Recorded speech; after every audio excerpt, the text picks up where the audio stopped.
again. Here it comes. Shallow center. And Slater! The ball game is over. What a play by Austin Slater as he laid out toward the infield, and that is how it ends. The winning streak continues. 12 in a row now against the Rockies overall, and 8 straight here at Coors Field. Typical Giants figuring out a way to win another ball game, and right now they own Colorado. We're not going to bother Gabe with that because he doesn't want to antagonize the Rockies. And there is Mr. Kapler who says hello. Gabe, it's a pleasure. Thank you very much. Appreciate it very much here today. Day game and a whole bit. 21-14, 35 games. A little rocky period there with the losing streak. Why don't you sum up the ball club where we stand here a month or so into the season? Go ahead.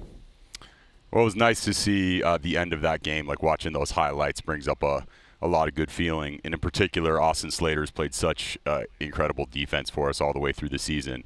It's nice to know that we can start the game with one defensive configuration, both on the outfield and the infield, and then have guys that can come in and sort of play that platoon role on defense, help us win a game. It was nice to see Camilo Doval celebrate like he did. He doesn't show emotion often, but we like when that comes out of our players. And I think the most common theme from last year to this year is just unselfishness. We have a lot of good teammates and guys that pick each other up. All right, so you feel good, 35. I mean, last year surprised everybody. This year you had a little bullseye on your back. I think you probably used that in spring training. Everybody thinks they're not going to be good. Let's go out and show. Had a little rocky patch. You recovered. How do you feel here at 21-14? Yeah, no, I can think back to spring training, and the one thing that we didn't want to do was try to duplicate what we did last year.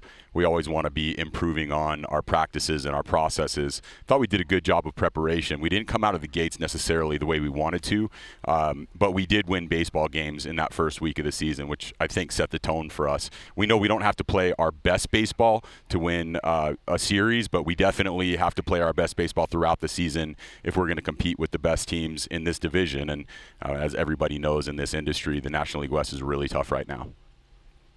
Let's not shortchange your win, 22-14. All right, I'll try to throw a negative at you.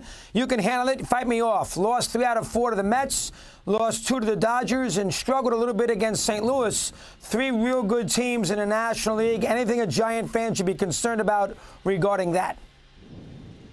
No, I think there's going to be ebbs and flows during the season when we play our best baseball against some of the best teams in the league, and in particular because St. Louis is so close. It wasn't that far that long ago that we played them. Can kind of speak to their lineup, give them some credit.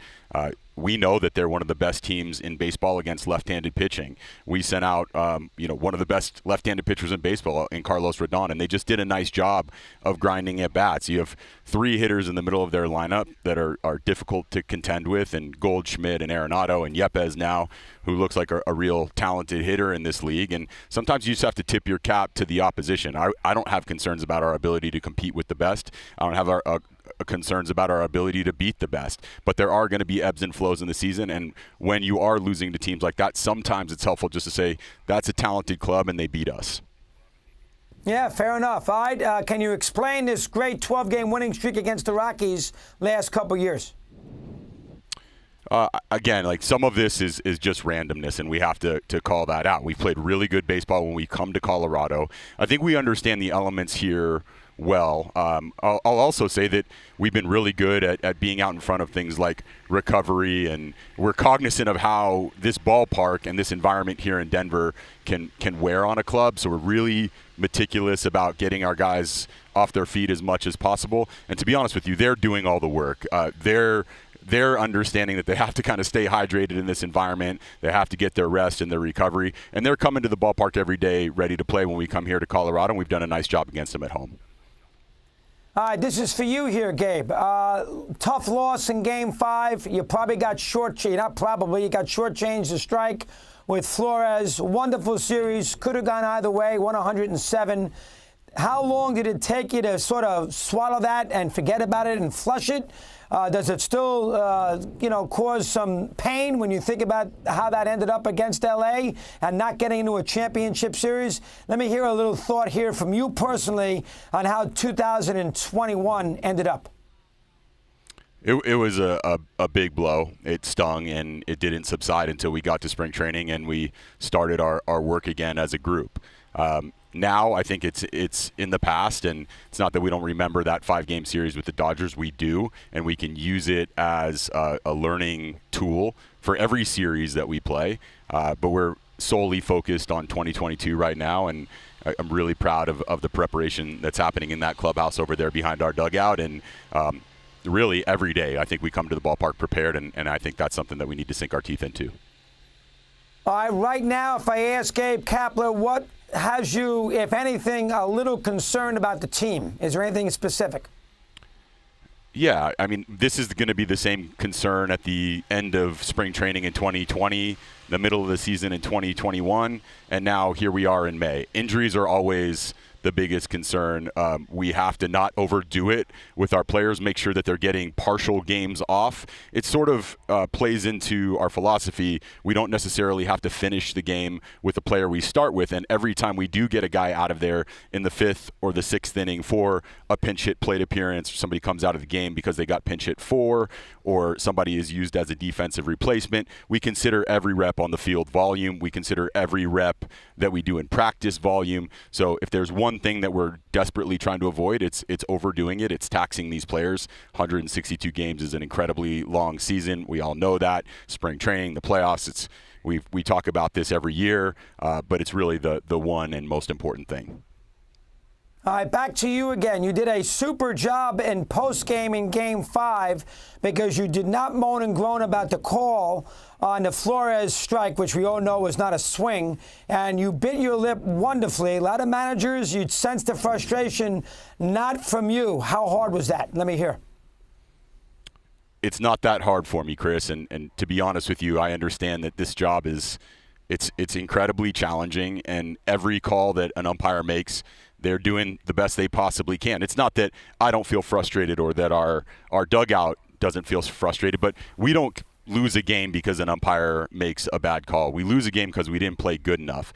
And the first thing we do is we're accountable for the way our club performs. We're not pinning it on anybody else. We're not pinning it on the elements. And so I think that's the best way to stay sane over the course of a long season. And we respect the hard work that these guys put in every night.